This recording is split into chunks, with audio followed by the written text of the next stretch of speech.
સુરતમાંથી એક એવી ઘટના સામે આવી છે જે સાંભળીને કોઈપણનું લોહી ઉકળી ઉઠે. શહેરના પોશ ગણાતા ઉમરા વિસ્તારમાં એક ટેક્સટાઇલ મેનેજરે માનવતા નેવે મૂકી બે નિર્દોષ બાળકોને પોતાની વિકૃતિનો શિકાર બનાવવાનો પ્રયાસ કર્યો છે. પરિચિત હોવાનો ફાયદો ઉઠાવી, ચોકલેટ અને જમવાની લાલચ આપી આ નરાધમે બાળકોનું અપહરણ કર્યું અને અવાવરું જગ્યાએ લઈ જઈ શરમજનક કૃત્ય આચર્યું.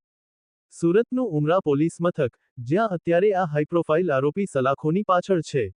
પકડાયેલા શખ્સનું નામ છે હર્ષ શેઠ, જે વ્યવસાયે ટેક્સટાઇલ મેનેજર છે. હર્ષે કેવલ સર્કલ પાસેથી બે શ્રમજીવી બાળકો, જેમની ઉંમર માત્ર 11 અને 13 વર્ષ છે, તેમનું લક્ઝરી કારમાં અપહરણ કર્યું હતું. ઘટનાનો ક્રમ જોઈએ તો, આરોપીએ બાળકોને ઘરમાં સાફ સફાઈના બહાને કારમાં બેસાડ્યા હતા. બાળકોને ચોકલેટ અને સારા જમવાની લાલચ આપી વિશ્વાસમાં લીધા. ત્યારબાદ તેમને ઉમરા વિસ્તારની એક અવાવરું જગ્યાએ લઈ ગયો.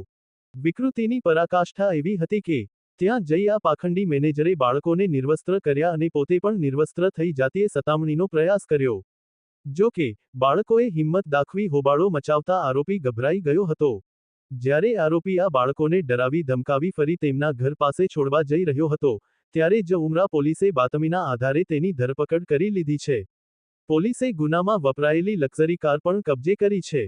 સુરત પોલીસે આ મામલે કડક તપાસ શરૂ કરી છે. શ્રમજીવી પરિવારના આ બાળકો અત્યારે આઘાતમાં છે.